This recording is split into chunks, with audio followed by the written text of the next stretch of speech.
Armed Forces Radio invite you to sit back and enjoy another strange story by The Whistler.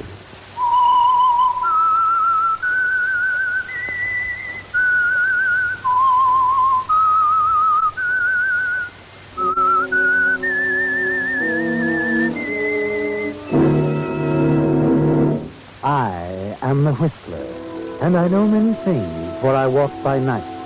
I know many strange tales hidden in the hearts of men and women who have stepped into the shadows. Yes, I know the nameless terrors of which they dare not speak. And now, the Whistler's strange story, The Prosecutor.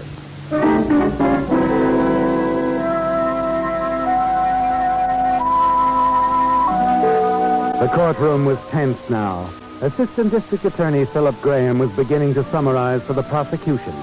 In the case of the People versus Thomas Anderson, the thrill of success was in his speech as he moved in for the kill. Ladies and gentlemen of the jury, in addition to the fact that circumstance links the defendant irrevocably to the killing, he still persists in his refusal to testify. Still offers no explanation as to his whereabouts on the night in question, solely on the basis of possible self-incrimination. And you were right, weren't you, Philip? Less than 10 minutes after the jury retired, they walked back in with a verdict you knew was coming. And Tom Anderson was on his way to the cell in condemned row. But that wasn't all, Philip. No, far from it. Most important was what your colleagues were saying as they clustered around you. Well, this will put you to the top of the heap, Phil. You'll have that mahogany desk, old man, in the Hall of Justice. And there'll be a brass nameplate, Philip B. Graham, District Attorney. You bet you. With this conviction, you can't miss.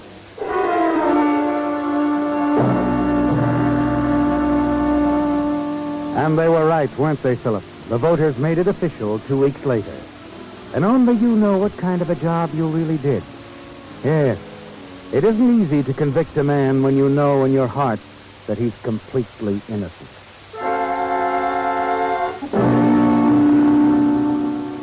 But you're not thinking about that at the victory celebration.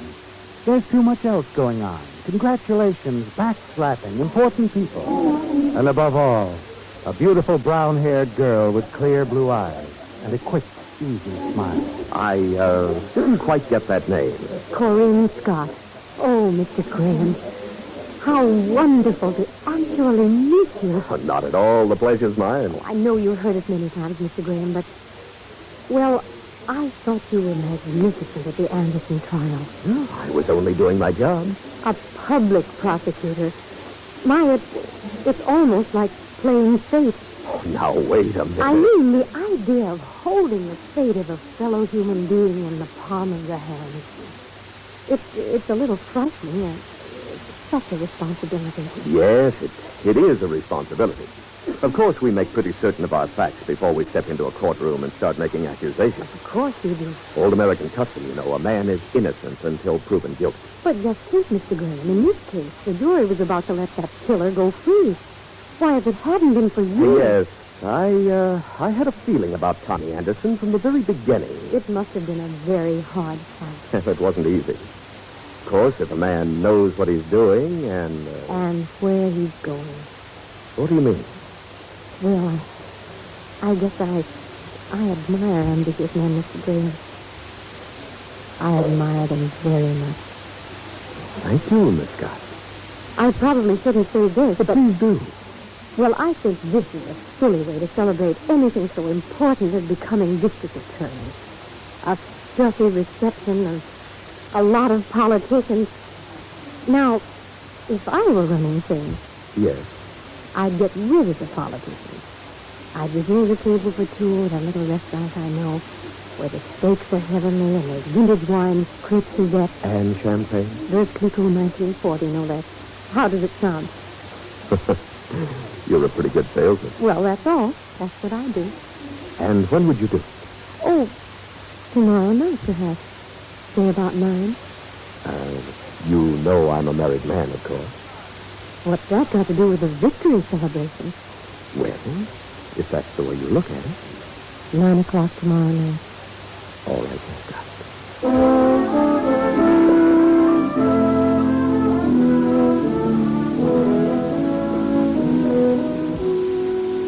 Philip, you know it's a foolish thing to do.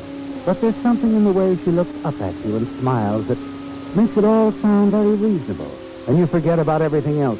Your wife, your son David in medical school, his good friend, Professor Bentley, who thinks you're the greatest man who ever lived.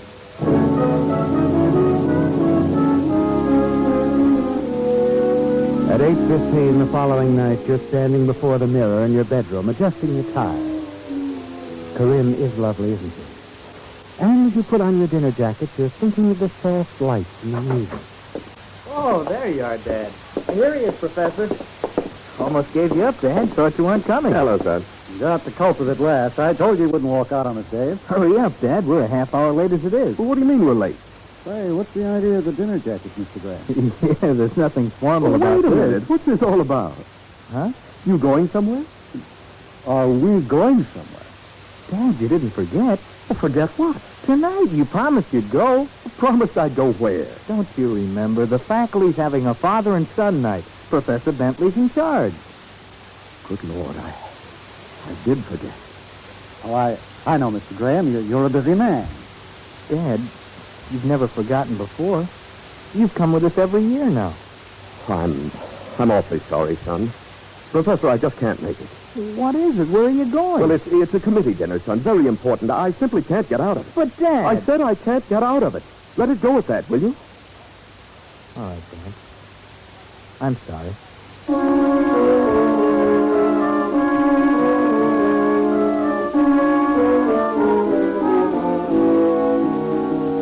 And that was the beginning, Philip. You didn't know it then, but you made a choice that night. A choice between your family, your home, and Corinne. And as you and Corinne continued to meet secretly during the weeks that followed, it began to worry you.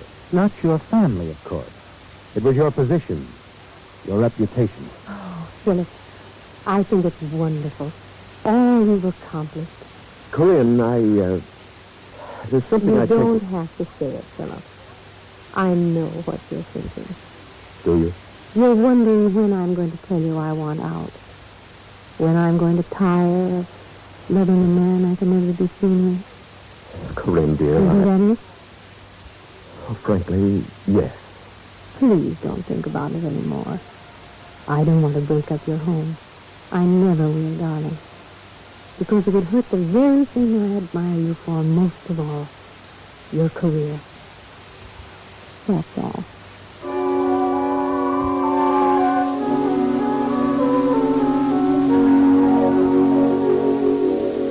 Well, Philip, you can have it all now. Your family, your career, and Corinne. She's right, isn't she? The one all-important thing in your life is that nameplate on your desk. Philip B. Graham, District Attorney. And you know now that you'll never have to choose between that and Corinne. And then one night, a few weeks later, you return unexpectedly from a business trip and decide to drop in to see her before going home. As you walk up the steps out of the porch, you hear voices. Disturbing voices. That is just the way I feel about it. You can't tell me everything's over between us. It's got to be over. I can't turn my love off just like that.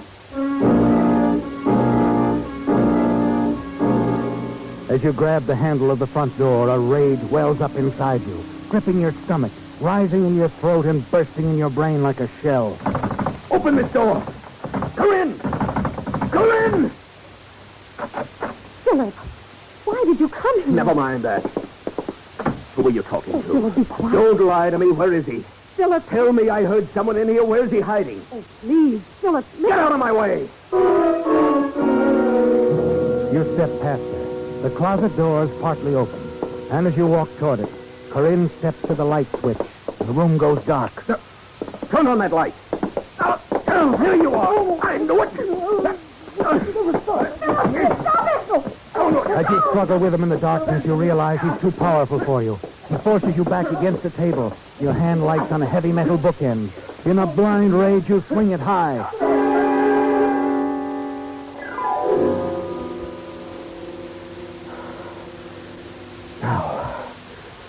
Now you'd better turn on the lights, Corinne.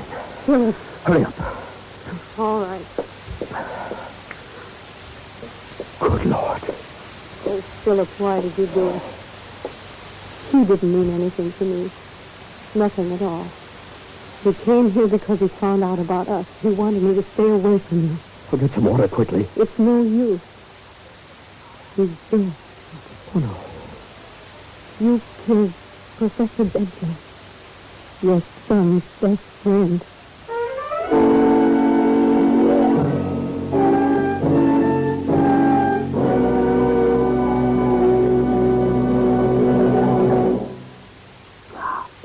This is Alfred Hotkick. Does the name John Nico mean anything to you? Perhaps it should, and I shall tell you why. 400 years ago, Jean Nico was a respected scholar and diplomat. He wrote many learned articles and compiled a dictionary of the French language. Quite appropriately, his own name came to be part of most later dictionaries.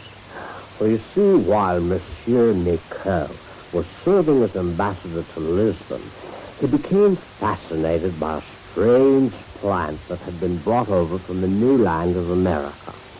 When he returned to his own country in 1560, he took some specimens of the plant with him, and in this manner he introduced tobacco to France. Nico's countrymen began to associate his name with the smoke-producing leaves. But the older Indian word, which sounded like tobacco, became more common. Nico, however, was not completely left out. His name lives on in nicotine, the poisonous drug in the plant he introduced to France. So there you have the moral of my story. Beware of those who would name something after you. Should it be the wrong thing, you may find your good name poisoned.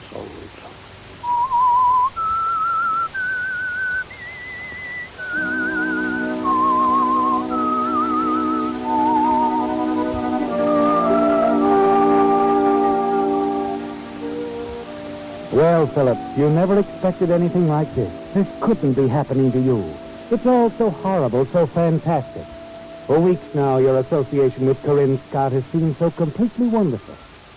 Now, with the suddenness of the jealous rage that spurred your wild action there in the dark room, a beautiful dream is turned into a nightmare. And Professor Bentley, gentle, friendly Professor Bentley, your son David's friend, lies dead at your feet. As you stand there, son, looking down at what you've done, you're vaguely aware that Corinne has come forward and picked up the heavy bookend you used. You sink down into a chair as she moves about, straightening things up, scarcely looking at you. Slowly, you lower your hand from your face and look up at her. Corinne, what are we going to do? You killed him, Philip. You killed an innocent man who did nothing more than come here to ask me to stay away from him. Oh, I know that. As soon as the light went on and I saw who it was, I knew why he was here. Oh, Corinne, Professor Bentley was such a good friend to my son, to me. What am I going to say? How can I explain? You wouldn't have to explain if you could get him out of here, Philip. What? If he was found somewhere else, maybe miles from here. Corinne, would you help me do that? Yes, Philip. I would. I never knew anyone could be so devoted. So much in love with a person. I'm not doing it because I love you, Philip. What? Because I don't. I never have. Corinne, what are you talking about? I loathe you, Philip. I despise you and everything you've ever stood for. Have you lost your mind? Oh, the man of stone is crumbling. What's the matter, Philip? You're shaking. Shaking like a man in the death house. You're scared and bewildered, just like Tommy Anderson up there in the state penitentiary. Anderson? Tommy Anderson? What do you know about him? I know that he was innocent, Philip. And so do you. I know that you put him where he is in condemned row because it made you district attorney. I don't know what you're saying. But I don't see what it has to do with it. It has everything to do with it, Philip. Everything in the world. Because that's what Tommy Anderson means to me. What? I knew you'd be surprised. You see, Philip, you're not the prosecutor on the case anymore. I am. You mean you planned this? You got the professor No, here? not the professor. I had nothing to do with his coming here. I simply intended to involve you in a scandal, Philip. Or rather, a threatened scandal. And then I was going to give you a choice. A choice of being ruined through disgrace? Or of telling the truth about Tommy Anderson. Right? Exactly. Now you have two alternatives, Philip. You can either free Tommy or stand trial for murder. But it's impossible. I can't go back on what I've said about Anderson, not without... Not without admitting you produced false evidence against him. I'd be thrown out of office in 24 hours. Is that worse than the gas chamber? Is that the choice you're giving me, Corinne? That's it, Philip. You haven't long to make up your mind. The neighbors should be coming home any minute now. They might get curious if they saw a body being Don't carried talk out. about it. I'll do what you say, Corinne. Where's Professor Bentley's car? He said he crossed in the next block. He didn't want to be seen. I'll go get it. I'll go with you. You don't have to. I'll come back. I'm sure you'll come back. Because, you see, while I was taking up around here, I hid that bookend. The one with your fingerprints all over it. Not missing a bit, Harlow. I can't afford to. Tommy Anderson's life depends on it. Shall we go?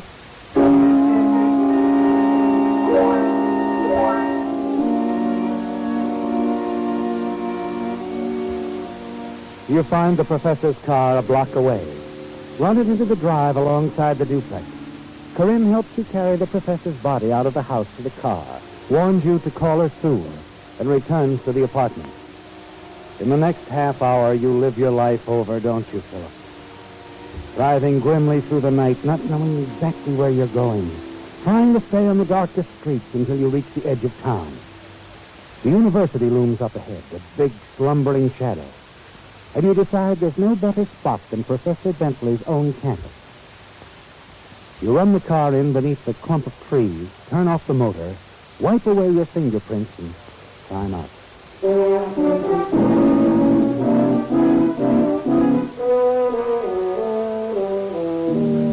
Some distance from the campus, you swing onto a trolley car and get off 20 minutes later and walk the few blocks to your home.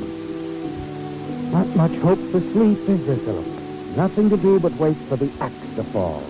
The minute the morning papers hit the streets. X-ray paper, X-ray University Professor Swain, X-ray.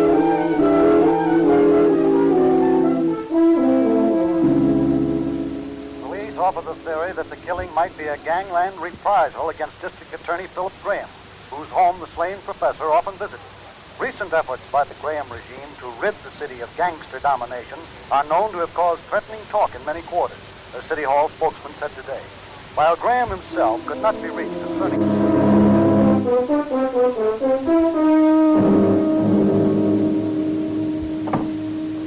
Hello, Phil. Hello, Matt. Anything new? Wish there was. The boys have been out of 48 hours now without arrest. You're not giving up, are you? You know me better than that. The day I give up, I'll resign as police commissioner. They know what the professor meant to you and your boys, Phil. We'll get the guy who did it if it takes us 20 years. Oh, just a second. Yeah. There's a Miss Scott calling me. Wait a minute. I told her you were busy. She says it's quite important. All right, put her on. Hello, Philip? You called at a bad time. I'm busy with the police commissioner. Go ahead, Phil. Don't mind I'll me. be brief, Philip. I've waited 2 days now. That's all I intend to wait. I want a signed statement about Tommy. Look, I'll have to see you first. I told you I'm not going to wait any longer. It had better be tonight. All right, tonight. 9 o'clock? Make it 10. All right, 10. And I wouldn't be late if I were you. No, of course. Goodbye. Appointments, favors, business as usual. What do they think I am, anyway? Tough on you, I know, Phil. Well, I better get back and see if the boys did anything with the one lead we've got. What's that? The girl? A girl? We think the professor had a date with the girl that night. Some dame who was paid to lure him into the trap. You mean on the campus? He wasn't killed on the campus. We knew that from the first. He was probably murdered in the girl's apartment. Oh, I see. We're checking every move he made that night. We'll find her if she's alive. What do you mean by that? Well, she's a pretty important girl. For both our side and theirs. I wouldn't be surprised to find her in the river one of these mornings. I'll see you later, Phil.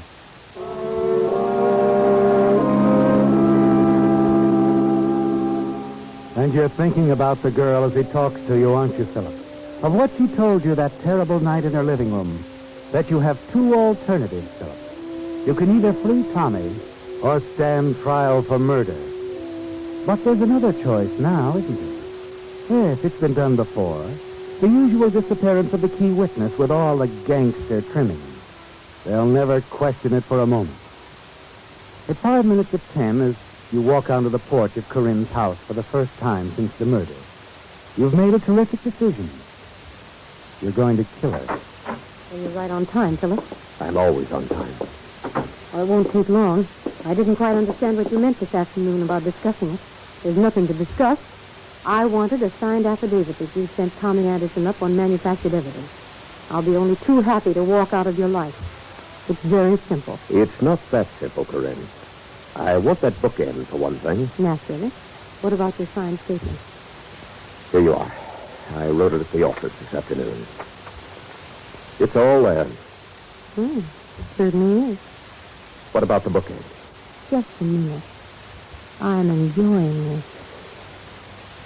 You know, Philip, I'd never believe you could be so frank. Where is it? It's there on the table in plain sight. You didn't hide it. Not that one. I hid the note to it, Philip, very conveniently, just in case you decided to steal it. In a drawer under a pile of papers where I knew you'd find it. You could never tell them apart without a microscope, of course. Fingerprints are hard to see. So, wait a minute. You can't get away with...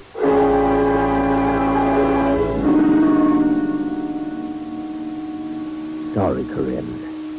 It's too bad you didn't realize there was a third choice.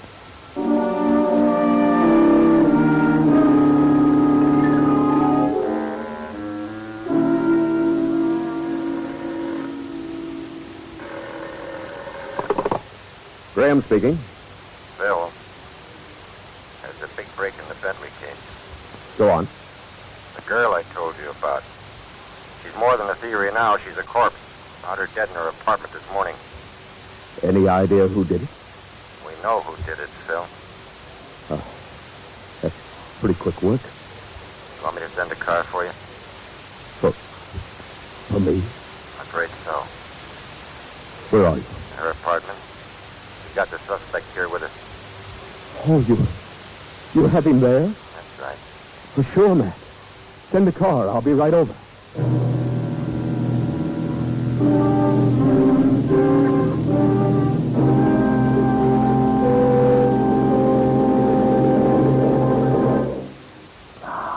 This is Alfred Hopkins speaking. Once upon a time, there was an Apache named Goyafle. Freely translated, this means one who yawns. Obviously, this was not a proper name for a warrior who wished to strike terror in his opponent. So Goyafle, perhaps after consulting an early-day version of an actor's agent, selected a name which he felt was more appropriate. Soon, he was the terror of the Southwest. Throughout the area, people trembled with fear when they heard the name Geronimo. Years later, of course, Goyafle's nom de guerre came into different use. American parachutists added it to the English language when they cried Geronimo as they leaped from their planes. The exact meaning of their cry is a bit obscure. Old Geronimo, by the way, did not die in battle. He retired to reservation life in order to work on his memoirs and join the Dutch Reformed Church.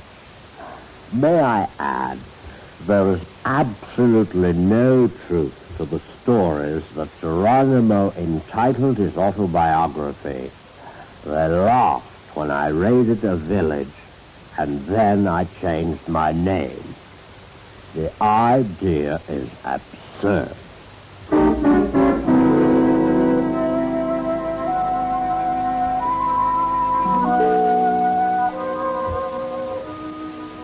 Well, Philip, it was a terrible moment, wasn't it? Listening to Police Commissioner Matthews telling you over the telephone they knew who killed Corinne Scott, while your mind reached out frantically for some detail you might have overlooked. The bookend, the bottom of the river where it belonged, the affidavit, carefully burned after you left the apartment. Fingerprints, tire tracks, witnesses, you'd been too careful for that. Then the wonderful words that almost made your heart stop, that they had the suspect there with them. Someone else, Philip, had made a mistake, a staggering, wonderful mistake. The homicide squad is all over the apartment when you arrive. I'm glad you got here so soon, sir. I dropped everything, of course. Where's the suspect? In the bedroom. You know, Phil, I wish there was some mistake about this. Huh? For the first time in my life, I wish I had nothing to do with cracking a case. What are you talking about? Bring him in here, boys. Matthews, what do you mean by that? I was hoping we'd be wrong. There's just no other answer. When a guy comes walking right out of the victim's house and can't tell why... David. Hello, Dad. He won't say a word. I was waiting for my father. She called me up early last night, Dad. She said she could tell me something about what happened to Professor Bentley. I came on over and she told me everything. I see. It sounded crazy. I told her it was a pack of lies. After I went home last night, I couldn't sleep. That's why I came back here this morning. And What did she tell you, David? I've said all I'm going to say. You know what that means, of course. I think so. Dad.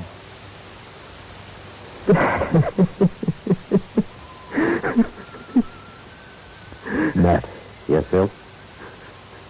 you'd better get a stenographer. I've got a story to tell you.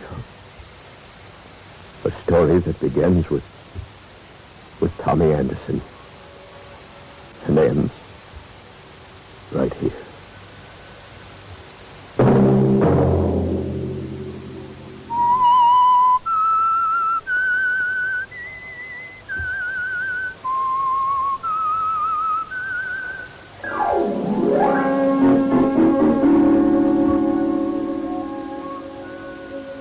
Featured in tonight's story were Bill Foreman as the Whistler, Frank Nelson, Jeanette Nolan, Gil Stratton Jr., Hal Gerard, and Herbert Litton.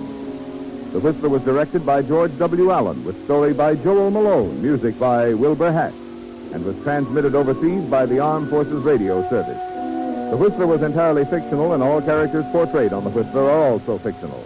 Any similarity of names or resemblance to persons living or dead is purely coincidental.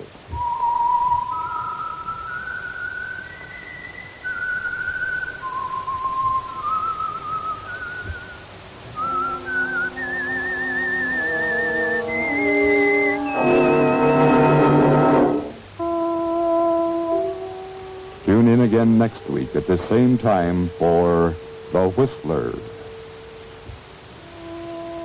The Whistler has come to you through the worldwide facilities of the United States Armed Forces Radio and Television Service.